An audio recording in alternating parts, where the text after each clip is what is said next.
First at 4, a manhunt is on after investigators find a man with a gunshot wound. Why police say several people may be responsible. New court documents on accusations against a Glen Ferry math teacher. The items police found in his car that led to his arrest. New at 4, construction controversy. I have personal misgivings about it. It doesn't make sense to have it downtown. Why some business owners are concerned about a new housing project. Working out for a different reason. Well, there's definitely a different lens that I look at my body through. Why many women say they aren't going to the gym to lose weight. We start this afternoon with breaking news. A missing woman recently found is missing again. Nampa police identify her as 26-year-old Megan Hitt. Officers say she's been confused recently due to medical issues. If you see Megan, call Nampa police. Right now, Ontario police are looking for several people who may know something about a man who was shot to death. KBOI 2's Sarah Jacobson is live near the home where the man was found. Right now, this area off of Highway 201 looks normal. But earlier today, every law enforcement agency in Malheur County was here investigating a homicide. And it all began when dispatch got a call about a man with a gunshot wound.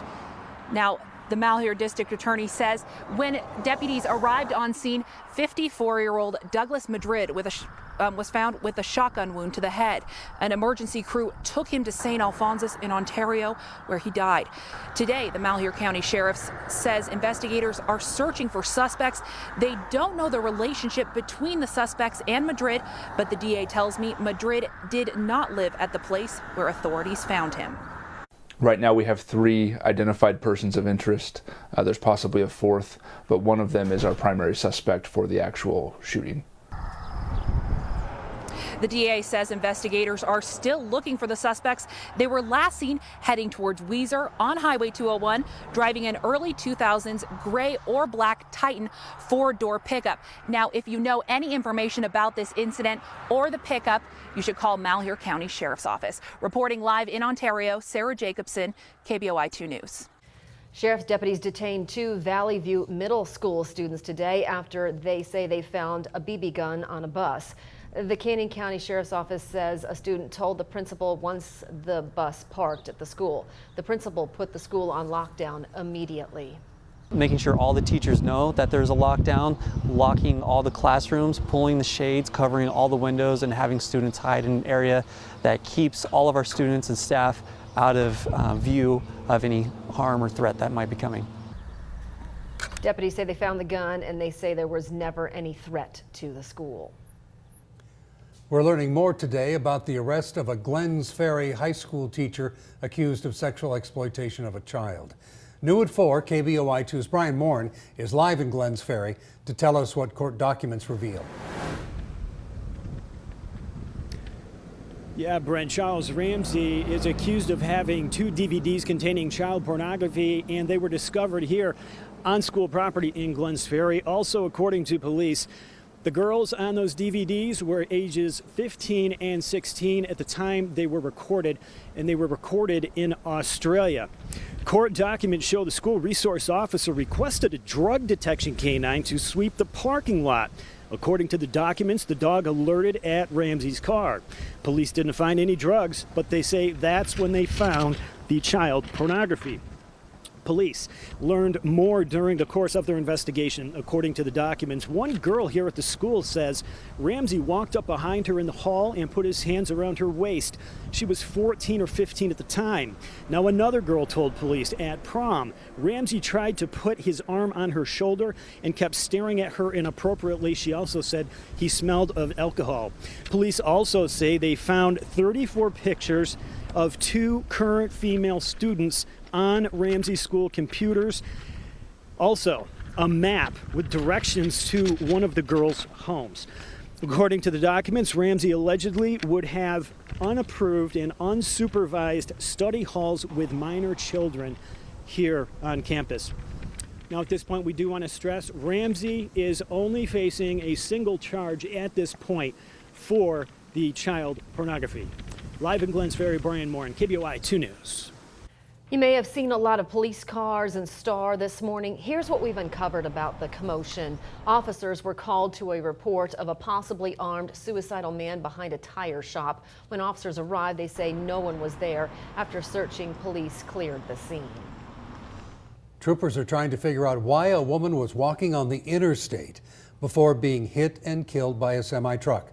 Idaho State Police say that Cynthia Mead, a 57-year-old Idaho Falls woman, was hit near Wendell. Troopers say the truck driver didn't see her as he was heading around a curve. Let's take a live look outside today. It is a bit cooler out there, and you'll notice the cloud cover. That indicates that change is coming. Chief Meteorologist Roland Steadham is here to tell us what to expect through the weekend. Hi, Natalie, and hi, everybody. What we're seeing is a weak area of low pressure that's still off the coastline there of Washington and Oregon, and it's sending little surges of moisture in our direction. Again, this was not supposed to be a big scenario. We're not seeing much in the way of rain in the Treasure Valley. Most of the activity is down here across the Owyhees, working its way into the Magic Valley, but right here on the outskirts of southwestern Idaho, right just to the southeast of Boise, we're still seeing what could be a couple of little pockets of rain. It's just not very impressive. 64 degrees right now in Boise. The wind is out of the southwest at about 15 miles per hour. And look at the satellite imagery, and I think you'll agree, here's a little surge of moisture that's moving in, but this is the low. Again, it's very weak, but as this migrates from the northwest down here into the state of Idaho and then eventually into northern Utah, it will trigger some occasional showers, and we cannot rule out the possibility of an isolated thunderstorm, especially tomorrow afternoon. Temperatures this evening in the 60s, or maybe a few spotty showers around. In the morning, 42 degrees with a mix of sun and clouds.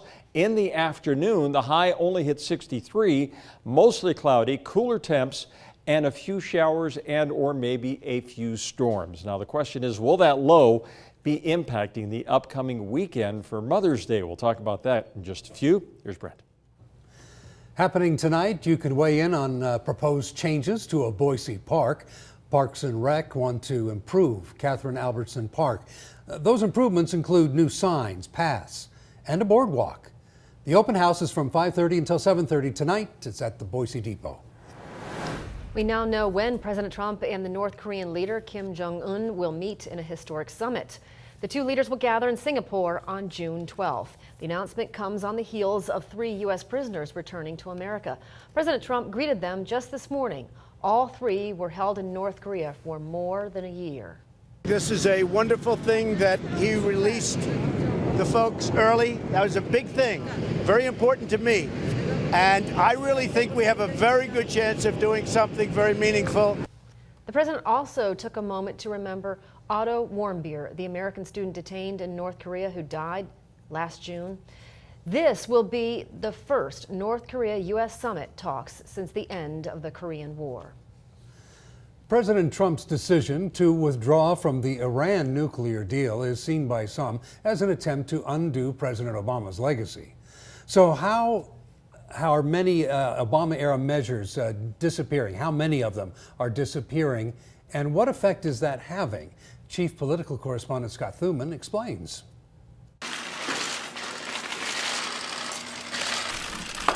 The pride on display when President Trump inks new policies or laws is often also based on what he's erasing, namely negating the work of his predecessor.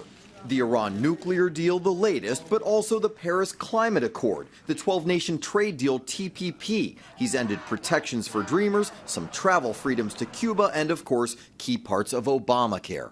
Most of what President Obama is proud of is now gone. John Hudak of the Brookings Institution says there could be severe repercussions to pay later, arguing President Trump doesn't always have a plan in mind to replace what he's eradicated.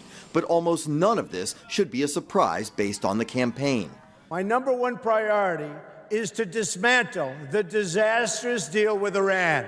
Don't get me started with his campaign promise. Clearly to the dislike of many Democrats. Typically, presidents tend not to undo the legacy of their predecessors when it comes to foreign policy. This is an unconventional president. Can they be interpreted as personal? I don't think that the moves are personal necessarily. If it was any other president from the Republican Party, you'd probably see a lot of this with the exception of the Iran nuclear deal. So many of Obama's plans for future generations, a comprehensive long-term deal, are barely lasting years. Despite all the signatures, Hudak says there are some critical policies that have been left relatively untouched. For example, the fight against ISIS, where he says President Trump has mostly stayed the course that was already set by President Obama. In Washington, I'm Scott Thuman. Now to our national question of the day. Do you think President Trump is living up to his campaign promises?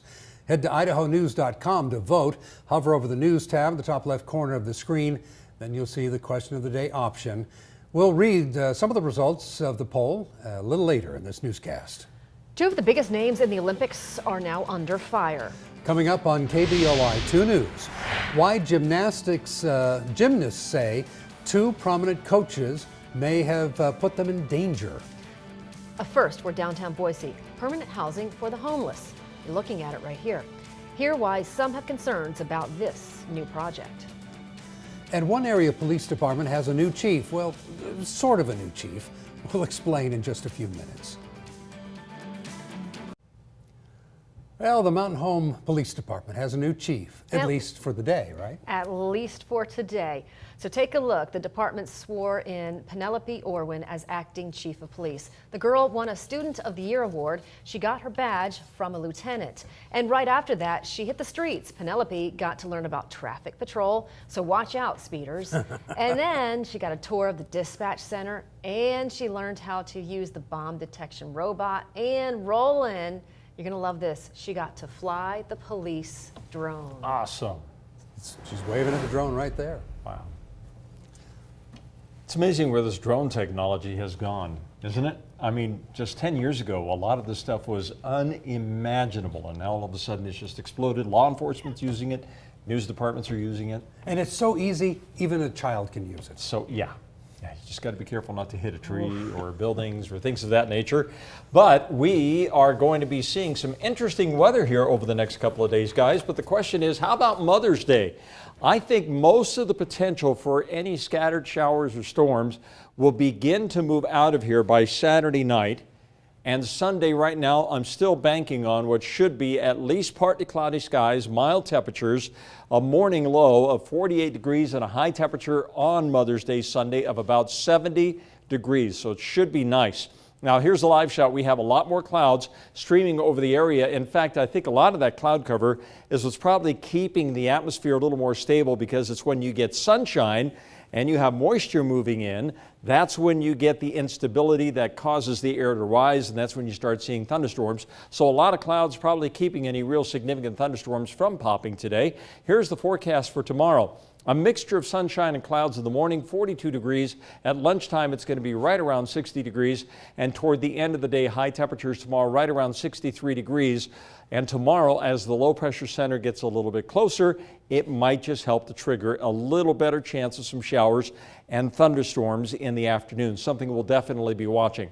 64 right now in Boise, 71 degrees in Ontario, 50 in Baker City, 56 degrees in McCall. Nice, relatively calm, mild day today, but you see that little spoke of energy that's rotating through, and where we are seeing the showers and thunderstorms this evening is from the Owyhees into the Magic Valley and into southeastern Idaho. But notice there's still little bands of energy out here that have the potential to rotate in, and because the area of low pressure itself is still off the coastline, once this very weak low begins to migrate down into the state, it could help to trigger a scattering of showers tomorrow afternoon and possibly a little something on Saturday. But the majority of the lows should start moving to the east of us. It's not very impressive. It's just one of those low pressure systems that's kind of a, shall we say, has the potential to be a little nuisance, because you could say, okay, sunshine, hey, I'm going to go get the car washed. And then 10 minutes later, a little shower pops up, or you could see an isolated thunderstorm later that afternoon. So Payette at 65 degrees tomorrow, sun and clouds. Afternoon storm chance is certainly going to be a possibility throughout much of the lower Treasure Valley, the Long Valley, and the upper Treasure Valley as well. Nampa at 63, Kuna at 64. These temperatures are actually cooler than the average, and the average high for this time of the year now is 70 degrees. So we'll be watching for the possibility of some scattered showers or storms tomorrow afternoon. Could be some spotty showers possible on Saturday. I'm not canceling any outdoor plans on Saturday right now, but I will keep an eye out of the sky. And then on Sunday, partly cloudy with a high of 70, looking mostly dry next week with highs warming back into the upper 70s and near 80 degrees. The mountains will also see a scattering of some showers and storms tomorrow afternoon. Some spotty showers on Saturday, partly cloudy skies on Sunday, and we'll keep it partly cloudy through much of next week with temperature readings in the high country going from 59 degrees on Saturday all the way back up to near 70 degrees by the end of next week. Nate Larson's going to have all of the latest information as we approach the weekend tomorrow morning bright and early. Wake up to Nate, 5 to 7 o'clock in the morning on KBOI 2 News and 7 to 8 o'clock on the CW. So far Mother's Day is still looking good, right? Still far, yeah. I think the lows should be out of here. We're cutting it close, but I'm keeping my fingers crossed. Everything is looking fine. Okay. Coming up on KBOI 2 News, working too hard? What a new survey reveals about our summer vacation plans. Earlier this week, First Lady Melania Trump announced her new initiative, Be Best. This campaign focuses on 3 pillars of children's issues: overall well-being, social media use, and opioid abuse prevention and education.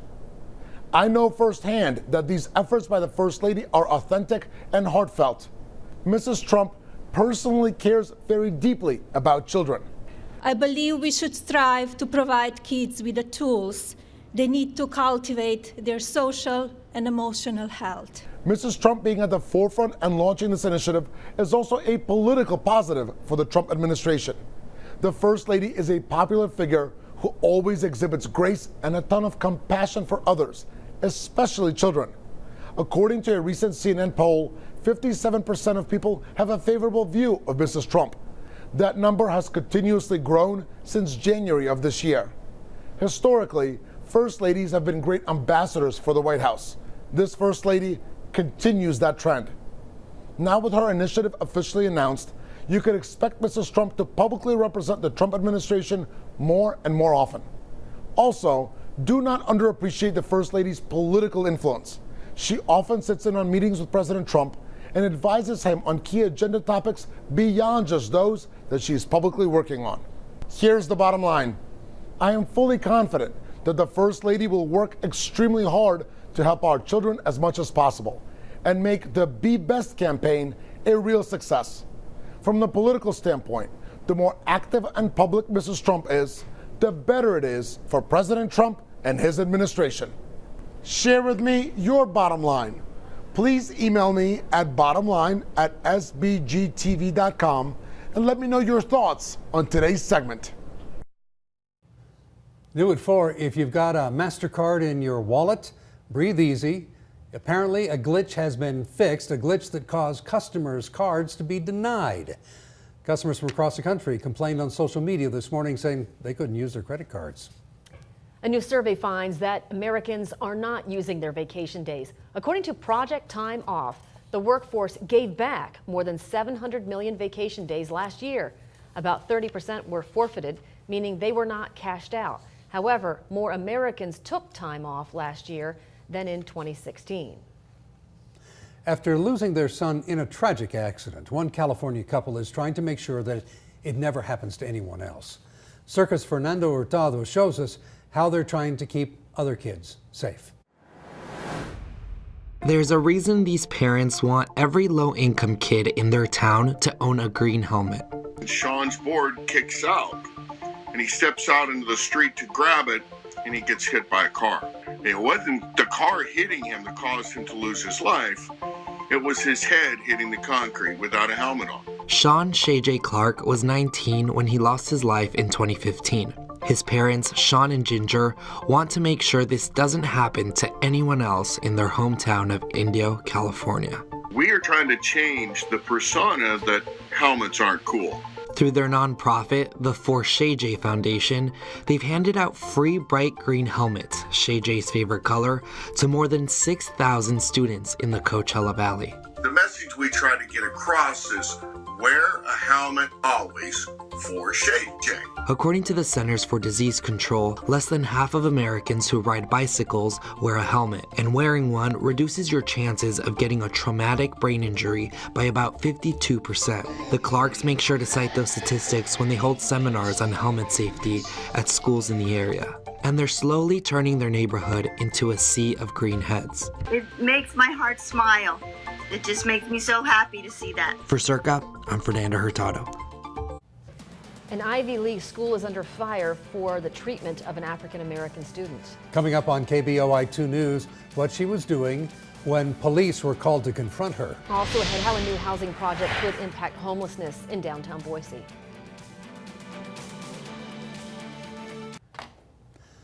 Under construction right now is a first-of-its-kind project in Boise to provide apartments for the area's homeless community, and it's on track to open in late summer. KBOI 2's Scott Logan shows us what's going up in downtown. If you've driven into downtown Boise on Fairview Avenue, no doubt you've noticed the progress being made on what will soon become Idaho's first ever permanent housing complex for homeless folks. New Path Community Housing's 4-story building will have 40 units, mostly single-bedroom dwellings, and its tenants will be selected from among the most vulnerable of the area's chronically homeless. So they may be going to the ER frequently, they may be needing paramedics help quite a bit. So the process will prioritize people who are currently utilizing all of those expensive services. Terry Riley Health Services will provide on-site social services, medical treatment, and life skills training. But the opening of the new homeless housing complex is met with skepticism by one business owner right next door. Terry Botkin has owned Boise Car Upholstery since 1982. I haven't had a customer come in that thinks it's a good idea to have it downtown. And I have personal misgivings about it. Doesn't make sense to have it downtown. But Botkin says his landlord also owns the property on which New Path sits, so he's waiting to see if he'll need to relocate his business when his lease expires in several months. The city says it's done a thorough review of design as well as security for this development, and the city says projects like this around the country have proven to be good neighbors for the community. In Boise, Scott Logan, KBOI 2 News. New Path Community Housing is a cooperative effort involving many public, nonprofit, and private entities. In less than a week, Idahoans will decide who will be on the November ballot.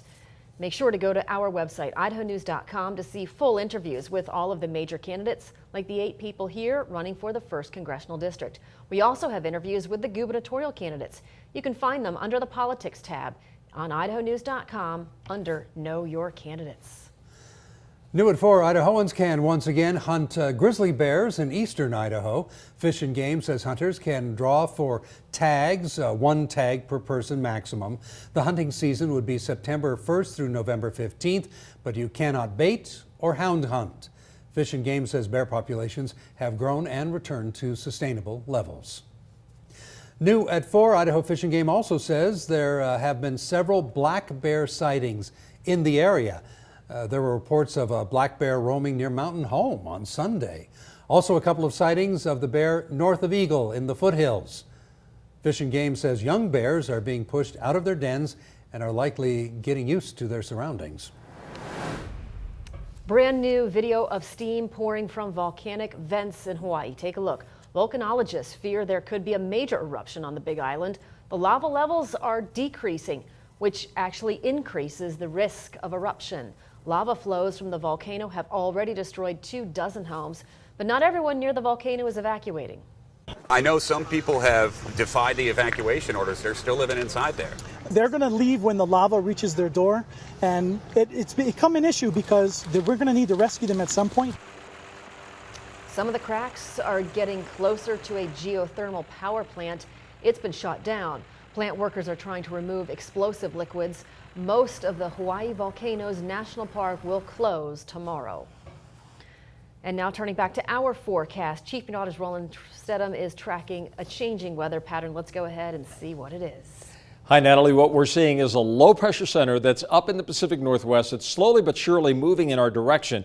And because of that, we're getting a little more cloud cover, a mixture of clouds with some occasional sunshine that's filtering through. And you can see off to the east out here, east of downtown, there is definitely something going on, a band of showers. So here we are in Boise. The station's located right there. The camera is looking at these batches of showers that we have rolling off the Owyhees. Yesterday, they were a little bit more to the west. Today, the shower activity is just a little bit more to the east, generating some showers and the possibility of some thunderstorm activity around Mountain Home down into the Magic Valley. So there's the low. It is very, very, very weak, but as it moves in this time of the year, it can energize the atmosphere just to the point where we do get a scattering of showers and possible thunderstorms tomorrow once again. So overnight lows 42 degrees, a mix of sun and clouds, but with the heating of the day in the afternoon, we could see a scattering of showers and storms with high temperatures getting up to right around 63 degrees. We'll talk more about the weekend forecasts in just a few. Here's Brent Nettle. The U.S. military has wrapped up an investigation into the deaths of 4 American soldiers killed in a firefight in Niger last October. Kenneth Craig shares with us what was revealed just this afternoon. The Pentagon released an 8-page summary of its investigation into the October 2017 attack on U.S. forces in Niger that resulted in the deaths of 4 Americans. I take ownership for all the events connected to the ambush of 4 October. Again, the responsibility is mine. Pentagon investigators found there were a series of institutional problems, and they singled out 2 captains who mischaracterized it as a routine reconnaissance mission, when in fact it was a mission to seek out a dangerous Islamic State leader. It wasn't a deliberate intent to deceive. It was lack of attention to detail. Pentagon officials refuse to say if anyone will be held accountable for the failed mission, but they will soon be handing out medals to those who fought on the ground that day. There were numerous acts of extraordinary bravery that occurred on that day, and they should be adjudicated as SOCOM deems necessary. There were acts of bravery. A 10-minute video of the timeline of events showed how the team was ambushed outside the village of Tongo Tongo. The enemy achieved tactical surprise there, and our forces were outnumbered approximately 3-1. Medals are likely to be posthumously awarded for the 4 soldiers killed in the line of duty. Kenneth Craig, CBS News, the Pentagon. Tension is growing in the Middle East. Iran and Israel are trading shots. Last night, Iran launched missiles at Israeli troops in the Golan Heights area. They were shot down before they could land. In response, Israel fired on Iranian military targets in Syria. Israel says it's the first time Iran has ever directly fired at their troops. The fight comes a few days after President Trump announced the U.S. will pull out of the Iran nuclear deal. A new report sheds light on wasteful spending in Washington. Coming up on KBOI 2 News, where watchdogs say your taxpayer dollars are going. Plus, we're not backing down. We're not going away. Former gymnasts say more people need to be punished for the Larry Nassar sexual abuse scandal. The high-profile people in the sport now facing scrutiny. Today, Yale University officials are apologizing to an African-American student who says she was racially profiled by another student. The graduate student was sleeping in a common area when another student, who's white, called police saying she was suspicious. When officers arrived, the woman explained that she lives in the hall and showed them her student ID. The vice president of Student Life is now saying the incident is troubling. What happened to all of us is indignity. There was no respect and no honor. A California woman is suing a police department after she says she and 2 others were racially profiled while staying at an Airbnb. So a neighbor called police saying the group wasn't exactly friendly.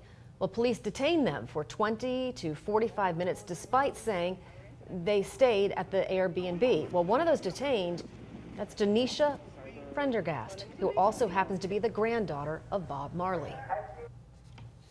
Some gymnasts who were victims of Dr. Larry Nassar are demanding that legal action be taken against 2 legendary gymnastics coaches. They claim that Bella and Marta Caroli knew about the abuse and did nothing to stop it. The couple ran a USA Gymnastics training center in Texas for nearly 20 years, and gymnasts say they were abused at that training center. We're going to keep fighting until the right people are held accountable for the mistakes they've made. Now, last month, the Carollis filed a lawsuit against USA Gymnastics and the U.S. Olympic Committee, seeking damages as well as seeking protection against several civil lawsuits filed by Nassar's victims. They claim they did know, or they did not know, the Carollis claim they didn't know about the allegations of sexual abuse against Nassar until after the 2016 Olympic Games. But that contradicts a sworn deposition from May of last year, indicating that they had been warned in 2015 by the president of USA Gymnastics. Flipping the script on the gym. Coming up on KBOI 2 News First at 4, what's behind the growing trend of gaining pounds instead of losing weight while working out? Plus, doctors versus dispensaries. Why each side says the other is lying about marijuana and pregnancy. And now let's take a peek at your primetime lineup tonight on CBS, a great night of shows. And don't forget, we'll be seeing you for the news at 10.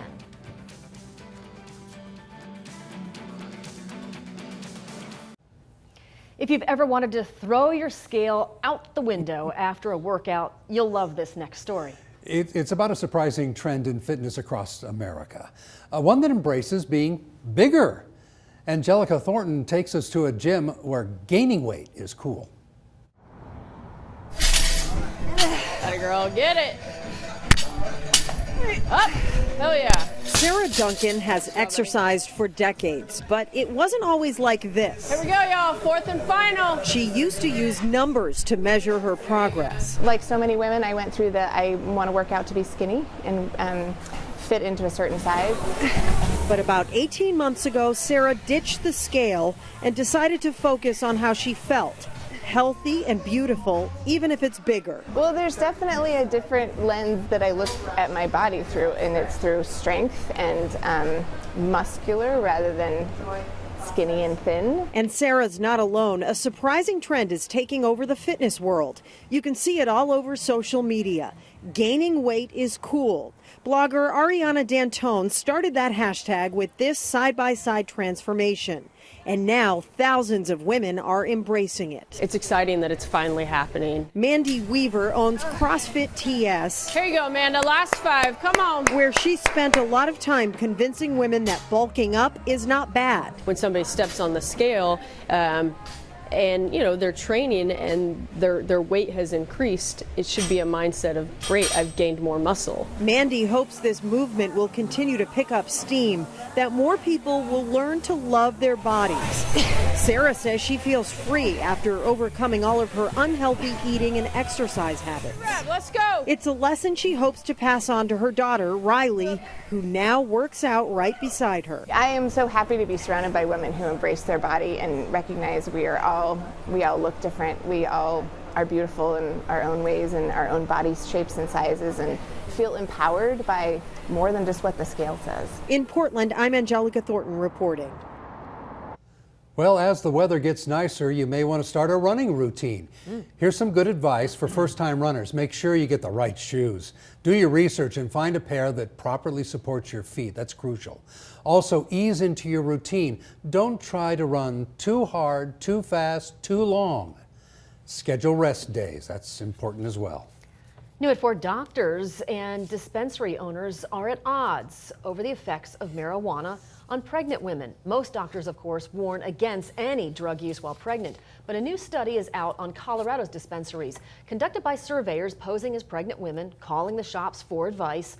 Surveyors found 70% of the dispensaries recommended moms use pot for various conditions. Many recommendations were for CBD or THC products. Medical stores were also the most likely to recommend cannabis for morning sickness at over 83%. The final report does not disclose the names of the dispensaries contacted. They were picked at random from a Colorado Department of Revenue list of licensees. Hey, mothers, your day is coming, just a few days away, right? Sunday. It's coming up. We want to see of course, your at our photos house, of mom. At our house, it's not just Mother's Day, it's Mother's Week. Mother's Week. Yeah. Okay, during this Mother's Week then, we want to see photos of you and your mom.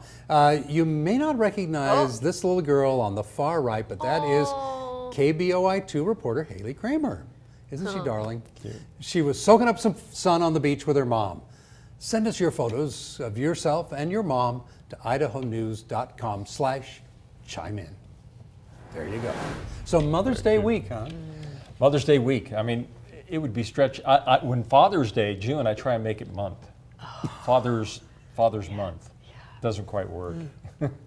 I can't even get the day. Yeah, moms You're going deserve for a it. month. Yeah, I know. Yeah, moms deserve it. They're super special. Yeah. Okay, we have a little time-lapse video showing where the shower activity has shifted today. It hasn't been so much in southwestern Idaho. It's been more like Mountain Home and south central Idaho. Right here you can see Redfish Lake, a scattering of showers, isolated thunderstorms moving through the area. So yeah, the showers have been prevalent today, just a little bit more east today than they were yesterday. But we still certainly have the possibility of seeing some scattered showers moving into the area, especially tomorrow afternoon. 64 degrees outside right now. One thing for sure, the temperatures have been nice and mild. It's been very, very pleasant. Wind is nice, about 15 miles per hour. Not too windy, but just about right. All those temperatures, combinations thereof, feel good. 70 degrees is now our average high for this time of the year. Today's high has been 66 degrees. Nowhere near the record, thank you, of 92 degrees for this date. So on the Doppler radar in full scan mode, not much happening here in the Treasure Valley, but right here is Grandview. There is Mountain Home stretching down into the Owyhee mountain range. You can see some thunderstorms developing out there, and all this activity is pretty much moving southwest to northeast. So we still have at least a slight chance of seeing some shower activity in the Treasure Valley this evening, but I think the core of it is really affecting the south central part of the state this evening. 63 degrees is going to be the high temperature tomorrow. So we're going to be below average. On Saturday, 67 degrees. There's the average high now at 70. Sunday, we hit the average. Perfect day. Should be nice for mom. And then 75 degrees on Monday, and on Tuesday, back up to 78 degrees. And the temperatures will just start getting warmer and warmer as high pressure is expected to return through much of next week. So little spokes of energy right there. That's the one that generated our showers and storms yesterday. Here's what's affecting south central Idaho right now. But notice additional little bands of energy up here across northern Washington and also Oregon. And some of that could rotate through the Treasure Valley on again, off again for the next 24 hours. And all of this is being generated and driven by this weak low in the upper levels of the atmosphere right across the state of Washington. So the low is going to just kind of slowly meander and rotate down through the state of Idaho, and that's why I got to keep at least a chance of some scattered showers in the forecast. On again, off again tomorrow with the possibility of an afternoon thunderstorm, and maybe even a little something is possible on Saturday. I don't think Saturday is going to be any kind of a washout scenario, just some spotty showers. And then on Sunday, let's go with partly cloudy skies and high temperatures at 70 degrees. Monday, Tuesday, Wednesday, and Thursday. Here comes the influence of the high pressure returning, and as a result, temperatures going from nice and mild, or actually a bit on the cool side, to getting warmer than average through much of next week, with high temperatures hitting right around 80 degrees by Thursday and Friday. Up in the high country, you got plans to go camping this weekend? Please be ready for at least some scattered showers and storms tomorrow in the afternoon. On Saturday, spotty showers are certainly going to be possible up in the Long Valley.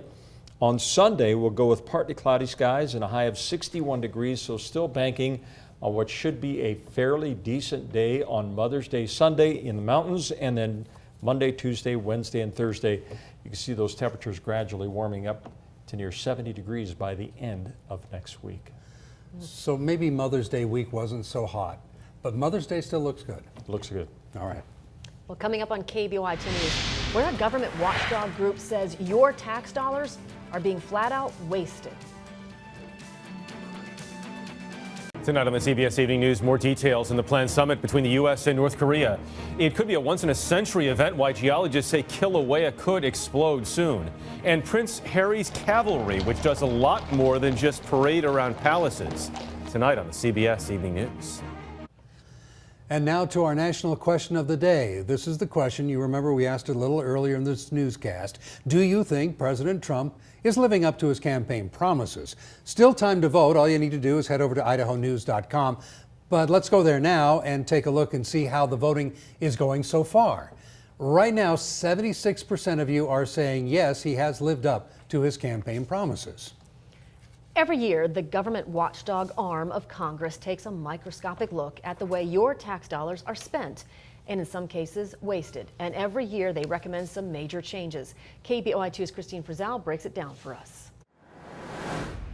Defense distribution centers like this are essential in providing food, clothing, and other services to our troops. But it turns out there are far more than needed, and shutting down redundant ones could save $527 million.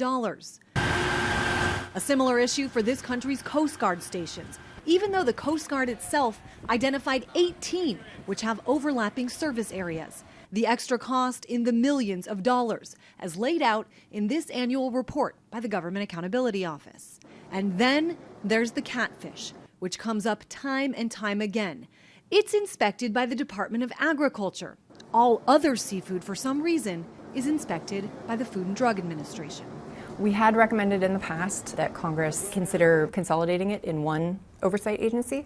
Congress chose to go a different direction. In addition to finding the waste, officials here at the GAO also propose solutions, ways Congress and government agencies can save your money.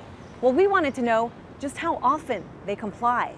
There's currently about 365 of our recommendations to both Congress and to executive agencies that are still open. The GAO's Jessica Lucas-Judy said that's out of about 800 recommendations in the last 7 years. That includes millions in improper payments to people who had already died, some of whom were recorded to be between 115 and 195 years old.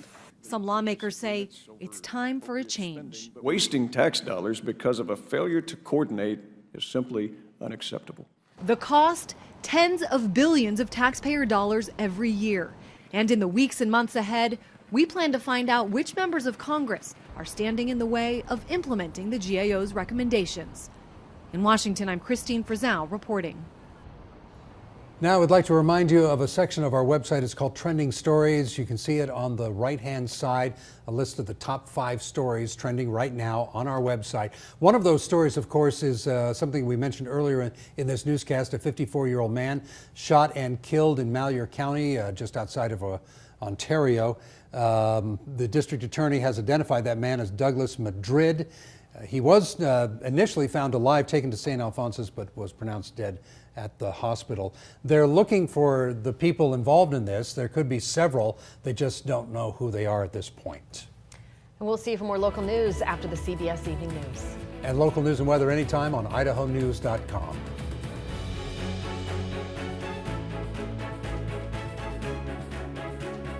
Take the news with you on the radio, 670 KBOI. And for news and information 24 hours a day, click on idahonews.com.